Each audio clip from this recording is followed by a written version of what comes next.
이 시간은 매일 말씀을 묵상하고 나누는 일상의 큐티 시간이죠. 쉴만한 물가 정희경입니다. 주님과의 교제를 통해 날마다 주님과 가까워지며 우리의 삶이 순종의 삶으로 이어지길 기대합니다. 쉴만한 물가는 밴드에서도 함께 묵상 나눔하실 수 있는데요. 참여를 원하시는 분은 50원의 유료 문자 샵 1029번으로 성함 남겨주시면 제가 초대하겠습니다. 자, 오늘은 부산 디지털대학교 교목이신 박성일 목사님, 빛을 나누는 사람들 박상혜 대표와 함께 하겠습니다. 안녕하세요. 반갑습니다. 네, 반갑습니다. 네, 이 시간은 두란노 생명의 삶 본문으로 함께 하는데요.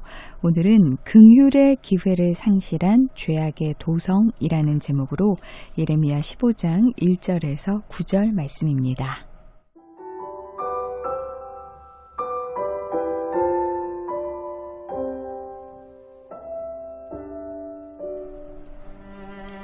여호와께서 내게 이르시되 모세와 사무엘이 내 앞에 섰다 할지라도 내 마음은 이 백성을 향할 수 없나니 그들을 내 앞에서 쫓아내보내라.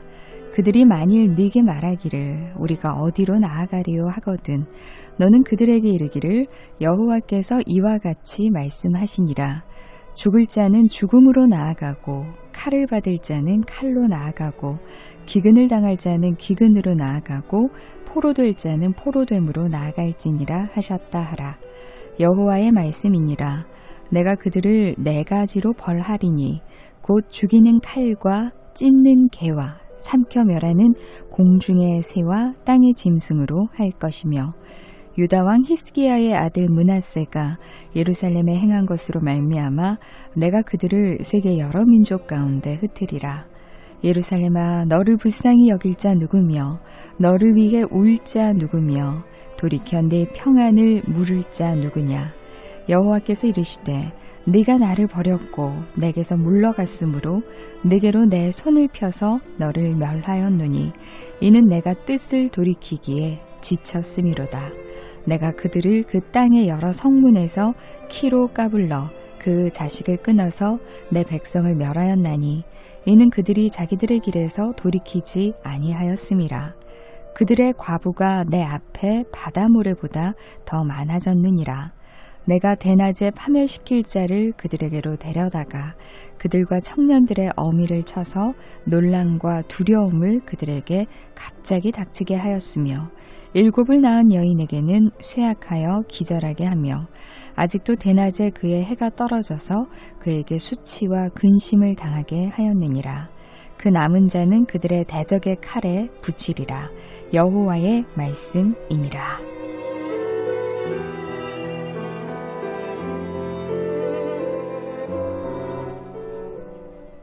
네, 저는 오늘 말씀을 보면서 특별히 6절에 이는 내가 뜻을 돌이키기에 지쳤음이로다.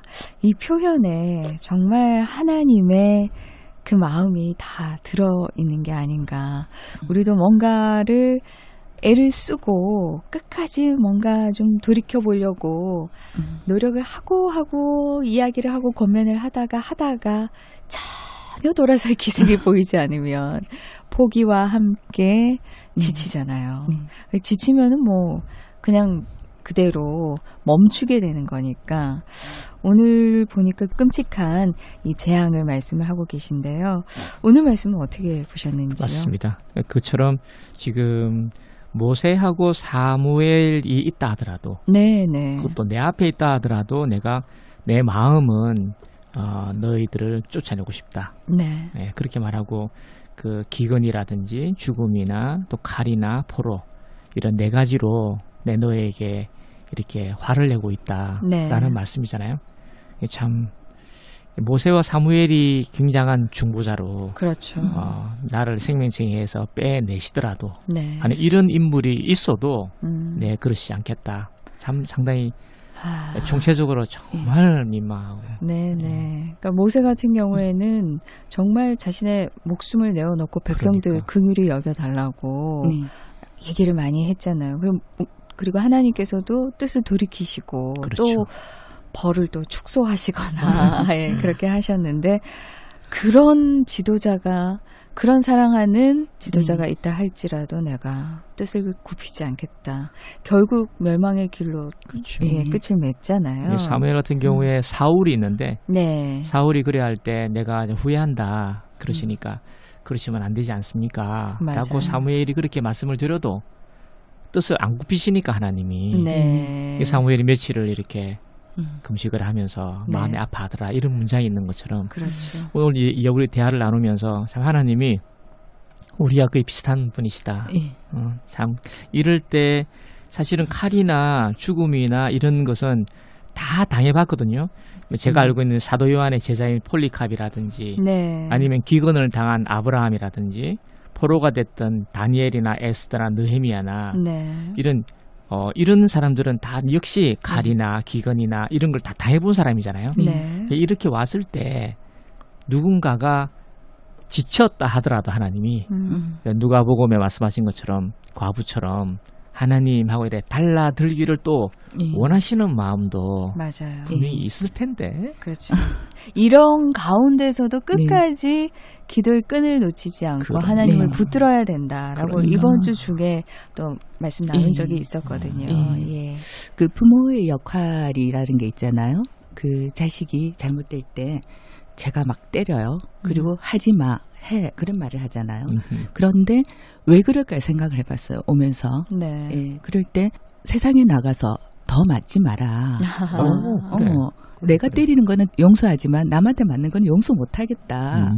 예, 그런 마음이 들었어요. 그래. 그래서 너 바깥에 나가서 당하지 말려면은 내 말 잘 들어. 안 그러면 너 이렇게 할 거야 하는 게 그 부모의 마음 아닐까. 네. 그러면 그 부모의 마음으로 하나님께서 그렇게 하지 않았을까. 방지와 예방에 예. 그러면서 아프지 예, 마. 아프지 마라. 그래. 내가 하는 거, 내가 주는 것은 아파도 되지만은 남한테 당하지 마라. 네. 당하는 꼴을 못 보겠다. 우리 그러잖아요. 밖에서 맞고 오면은 막 어머니들이 때리잖아요. 왜 네. 맞고 왔냐고. 하나님도 똑같은 부모의 마음이신 것 같아요. 박 대표가 네. 이 부모의 마음을 어떻게 잘 알지? 네. 와. 네. 실제 낳은 자녀보다 사실 네. 또 더 많은 네. 이들을 품고 계셔서 그럴 수도 네. 있겠죠. 저게 충분히 저는 오늘 하나님 아마 우리 박 네. 대표가 말씀하신 걸 들으면서 네. 하나님 좋아하셨을 것 같아. 왜냐하니까 이게 사절에 보면은 네. 히스기의 아들 므낫세가 있는데 그거로 말미암아 내가 그들을 세계 여러 민족 가운데 흩으리다 이렇게 했는데 다른 성경에는 세계 열방에게 두려움이 되게 하겠다 네. 이렇게 해놨거든요. 네. 이걸 재해석을 해보면은 이스라엘은 하나님이 좋아서 어쩔 줄을 모르는 사람들이잖아요. 네, 네. 저 어쩔 줄을 모르는 쳐다만 봐도 좋아하시는 하나님이 그런 인자하신 하나님이 저 정도로 몰아붙인다 그러면 와 우리는 죽었다 이제는. 그러니까 열방들이 이스라엘에게 대하는 하나님을 보고 네. 와 이거 만만치 않다 이거 지금 이 문제다 이거. 그렇겠네요. 니느웨도 그죠? 네. 네. 그렇게 할 때 또 요나를 보내시잖아요 하나님이. 네. 또 막 그럴 때도 종들을 보내서 하는데 그런 종들이 나온 민족을 이렇게 하신다는데 그럼 자기들은 뭐 끝장이지 뭐. 네. 일종의 네. 반면 교사 중에서도 교사 중에서도 엄청나게 두려움. 무서워요. 네. 이스라엘 백성 네. 택하고 사랑하는 백성을 대하시는 그 하나님의 모습을 보면서 네. 이웃 나라들이 떨겠네요. 네. 네. 우리 그러잖아. 지금 제일 귀한 한 10명이 앉아 있는데 네.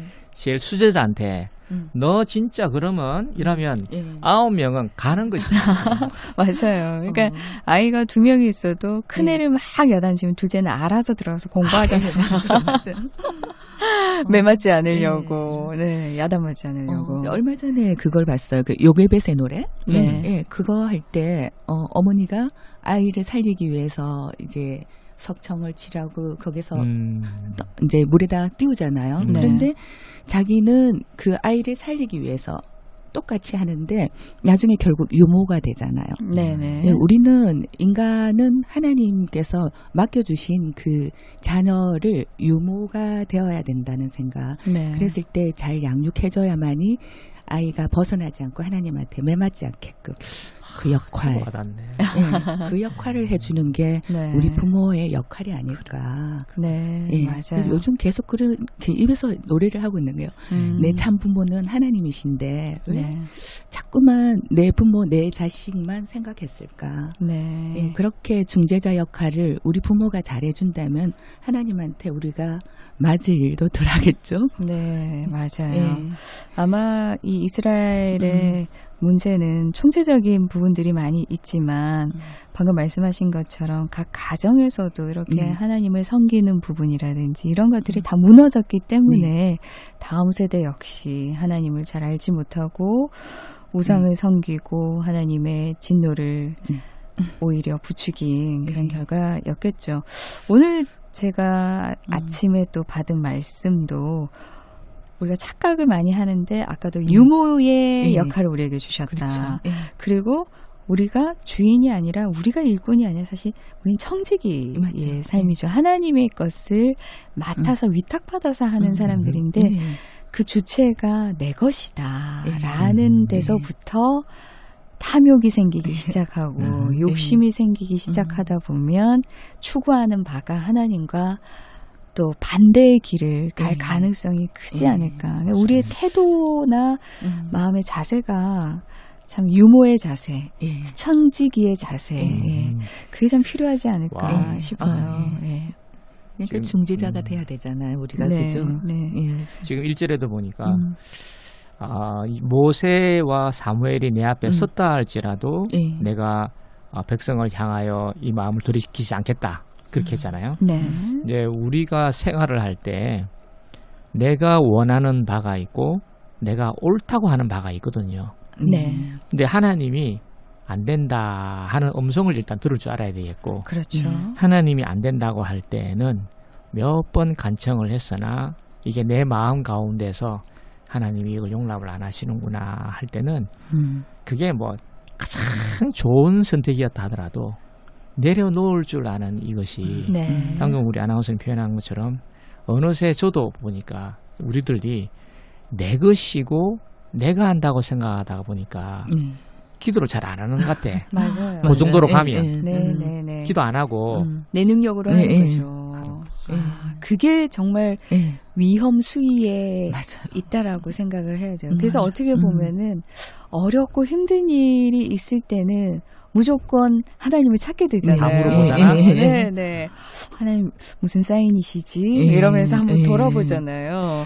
그러면서 참 감사하게 되는 것 같아요. 그렇죠. 지금은 바닥이지만 하나님을 찾을 수 있음에 그래서 하나님이 이런 환경을 주시는구나. 그렇게 볼 수 있는 영적인 눈이 필요할 것 같아요. 인스텔라 영화에 내가 제목이 맞는가 모르겠는데 인스텔라의 아버지가 우주에 뛰어 과학자인데 네네네. 그 주파수를 해가지고 움직이게 하잖아요. 네. 처럼 참 우리가 하나님을 사모하고 방금처럼 기근에 있을 때는 입새만 날아와도 이 하나님이 이랬잖아.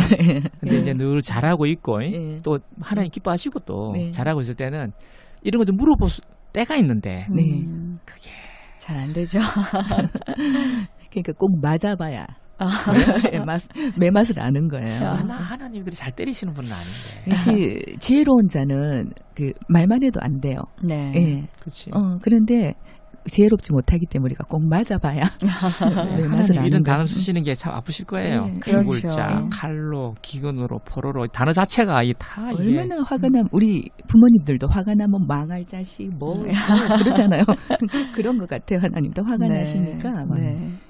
그래서 성경을 보고 초신자들 경우에는 그런 오해들, 하나님에 대한 오해들 중에 하나님은 왜 사랑하는 자들에게 정말 욕과 같은 극심한 고통을 주나 왜 하나님은 선하시다고 하면서 고통을 주시는가라는 부분에 대한 의문 그리고 오늘 같은 예레미야에서 쭉 나오는 이 재앙에 대한 심판에 대한 얘기를 보면 이렇게 잔인하신 살인을 좋아하시는 하나님 이렇게 착각하고 질문하는 분들이 있으시거든요. 그러나 그 이면에는 우리가 상상할 수 없는, 가늠할 수 없는 더 큰 사랑이 자리하고 있다는 거를 깨닫는 게 중요하겠죠. 자신의 죽음이라는 것이 우리가 죽으면 끝이라고 생각하면은 네. 그럴 수 있다고 생각해요. 네, 네. 그러니까 우리는 영원히 사는 사람들이기 때문에 네. 죽고 사는 거에 한정을 해서 하나님을 쳐다보는 거는 좀 지혜롭지 못하다. 네. 죽든지 살든지 간에 이게 어떻게 하는 것이 하나님 보시기에뿐만 아니라 가장 좋은 것일까를 우리가 여유 있게 생각할 수 있다 그러면은 네. 그러니까 모세 같은 사람도 나를 죽이라고. 네, 네. 맞아요. 엘리야도 죽이라고. 그게 이해가 가는 게 오늘 제가 아침에 받은 그 본문 말씀도 그런 거였어요. 그러니까 모세가 기록된 숫자만 광야에 60만 명이니까 아이나 여자들 같으면 훨씬 많았을 거 아니에요. 그들이 고기를 달라고 애굽에서 먹던 거를 다시 달라고 불평하고 했을 때 정말 모세가 내가 이들을 낳았습니까? 이렇게 표현을 하면서 하나님께 항변을 하는 장면이 나오더라고요. 그럼 내가 나왔습니까? 네. 네. 참 이 인간이라는 게 오늘 같은 경우에도 하나님이 이렇게까지 나오실 때까지는 정말 뿌리 깊게 죄가 박혔다는 게 문제인 것 같아요. 그러니까 뿌리 깊으면은 빼기도 참 쉽지가 않기 때문에 어떻게 보면 우리가 분별력을 가지고 죄의 습관이 아예 들지 않도록 방치하지 않도록 노력하는 게 우리의 또 모습이 되어야 하지 않을까 하는 생각이 듭니다. 맞아요. 그렇게 지금 이제 우리의 방송을 들으신 분이나 저 자신도 그렇게 지금까지 된 거는 어쩔 수 없고 네. 남아있는 부분에 우리가 이거를 잘 깨달아서 남아있는 것을 다시 살리는. 네, 네. 그러고 그게 만약에 하나님이 칼로 된다면 우리 다 병원에 가서 칼을 대니까 네. 칼을 대든 안 그러면 그런 거는 죽이든 그렇죠. 그거는 하나님 하실 거니까. 네. 암을 잘라내야 살잖아요. 잘라내야 되니까. 네. 자, 오늘 여기까지 나누도록 하겠습니다. 지금까지 부산 디지털대학교 교목이신 박성일 목사님, 빛을 나누는 사람들 박상혜 대표였습니다. 고맙습니다. 맞습니다. 네, 감사합니다.